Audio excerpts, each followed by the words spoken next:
dilkii muran ka dhashay ee wariyihii Sacuudiga ahaa ee la sheegay in uu ka dhacay gudaha qunsuliyadda Sacuudiga ee magaalada Istanbul waxa uu noqday mid si xoog ah ay u qaadaadhigeen saxaafadda dunidu labadii toddobaad ee u dambeeyey. Haddaba waa kuma Jamaal Khashoggi, maxaa keenaysa in la dilo, sideese loo dilay? Su'aalahaas oo dhan waxaynu kaga jawaabi doonnaa inta aynu ku guda jirno qormadeennan.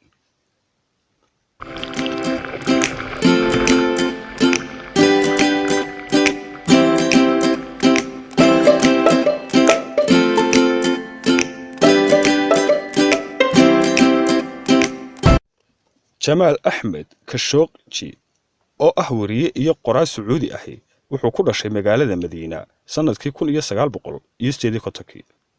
Wuxuu waxbarashadiisa hoose ku soo qaatay dalka Sacuudiga. Wuxuu sanadkii 1982 shahaadada koowaad ee maamulka ganacsiga ka qaatay jaamacadda Indiana State ee cariga Mareykanka. Wuxuu mihnadiisa saxaafadeed ka bilaabay jariiradaha Al-Sharq Al-Awsat, Al-Majalla, Al-Muslimuun oo uu ahaa wariye uga soo warrama wadamada Afghanistan, Algeria, Kuwait iyo Suudaan. waxa kale oo uu guddoomiye iyo tifatire guud ka soo noqday telefishinka Al-Arabiya iyo jasiiradda Al-Watan. muddooyinkii uu ka soo warrami jiray Afghanistan waxa la sheegay in uu waqtigaasi xiriir wada shaqeyneed uu la yeeshay hay'adaha sirdoonka ee Sacuudiga iyo Mareykanka. Haddaba markii ay isku dhaceen qoyska reer boqor, Jamaal Khashoggi wuxuu u baxsaday dalka Mareykanka sanadkii 2017 halkaasoo uu ka bilaabay maqaalo uu si toos ah ugu durayo dhaxal sugaha boqortooyada Sacuudiga Maxamed bin Salmaan iyo aabihiis boqor Salmaan bin Cabdulcasiis. waxa kale oo uu si toos ah uga hor yimi dagaalkii uu xulafada Sacuudigu hogaaminayay ay ku qaadeen dalka Yemen.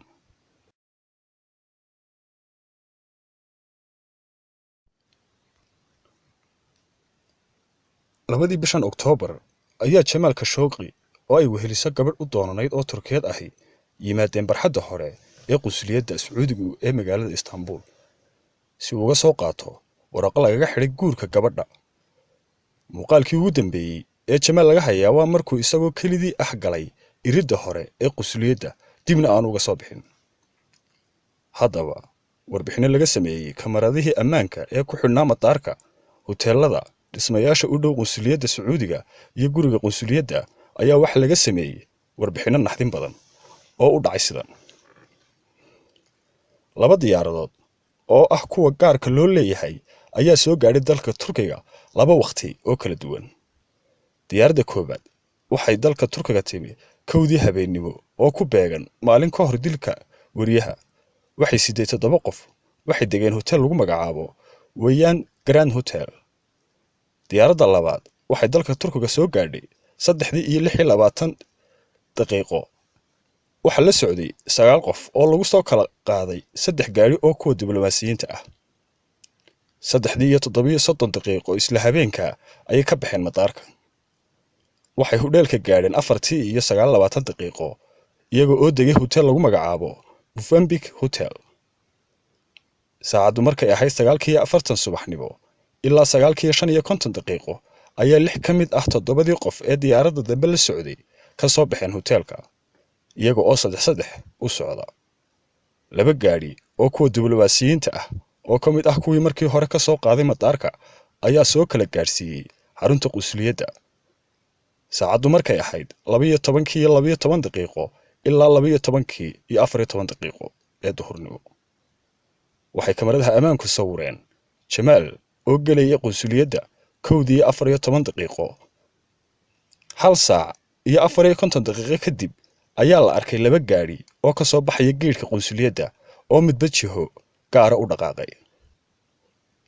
haddana waxay isugu yimaadeen labadii gaari gurigii uu deganaa qunsulka Sacuudigu oo mid ka mid ah labadii gaari uu gudaha deerka galay kaasoo loo malaynayo inuu siday meydka wariyaha. saacaduna waxay ahayd 3:07 daqiiqo. 5:30 daqiiqo ayaa lagu hor arkay gabadhii Jamaal oo kolba dhinac u socota oo indhaynaysa inuu soo baxo iyo in kale. raggii dilay wariyaha raggii dilay ninka wariyaha ah iyaga oo laba qaybood kala ah ayay ka dhoofeen Turkiga. qaar ka mid ah waxay baxeen 4tii galabnimo, qaar kalena waxay baxeen 7:57 daqiiqo ee fiidnimo. labada diyaaradood ee ay kala raaceen mid ka mid ah waxay u duushay magaalada Qaahira ee dalka Masar, ta kalena waxay u duushay magaalada Abu Dhabi ee dalka Imaaraadka. wargeyska Washington Post ayaa daabacay hadaladii ugu horreeyay ee dhexmaray wariyaha iyo qunsulka Sacuudiga, qunsulka oo weydiinaya maxaa ku daba dhigay Amiir Maxamed bin Salmaan. dabadeed waxaa bilaabmay dagaal iyo iska caabin.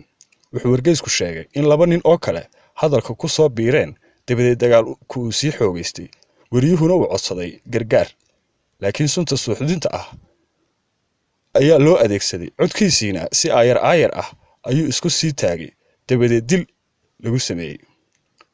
wargeysku wuxuu sheegay inuu xunaa wariyuhu saacadda Apple ee casriga ah oo dhammaan hadalkiisa u gudbinaysay telefoonkiisa gacanta ee haysay gabadha u doonanay. wargeyska The Guardian ayaa daabacay 9 saacadood ka hor in warbaahinta waaweyn oo ay ka mid yihiin CNN, CNBC, Financial Times, warbaahinno kale iyo Banka Adduunkuba ay qaadaceen inay ka qayb galaan shir weyn oo maalgelin ah oo Sacuudigu uu qorshaystay 2030 oo uu doonayo inuu Maxamed bin Salmaan ka hirgeliyo dalkiisa.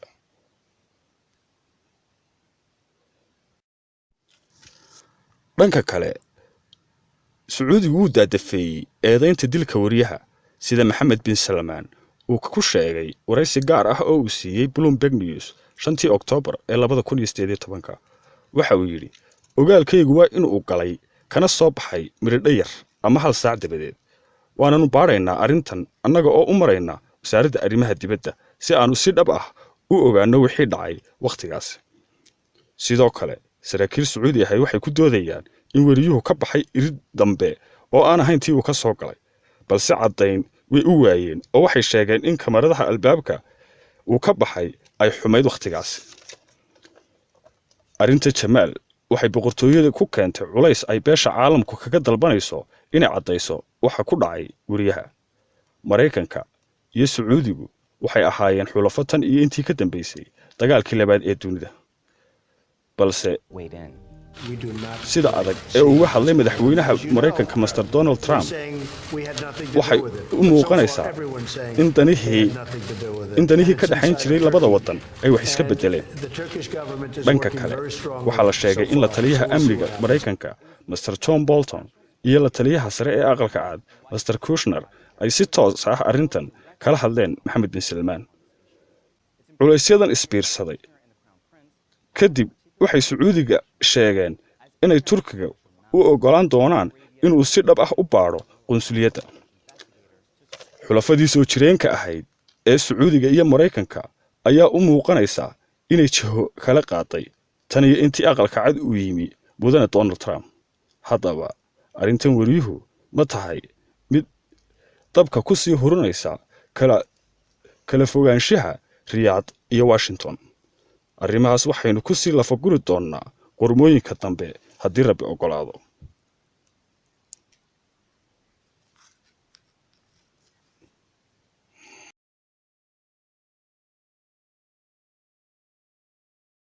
haddaba si aanay waxba kuu dhaafin, ku soo biir oo ka mid noqo bahda ardayga Kasmo. waxaad ku jisaa badhanka cas ay ku dul xadhan tahay subscribe. wixii talo ama aragti ah ee aad hayso fadlan noogu dhaaf qaybta hoose ee faallooyinka. waad mahadsantihiin.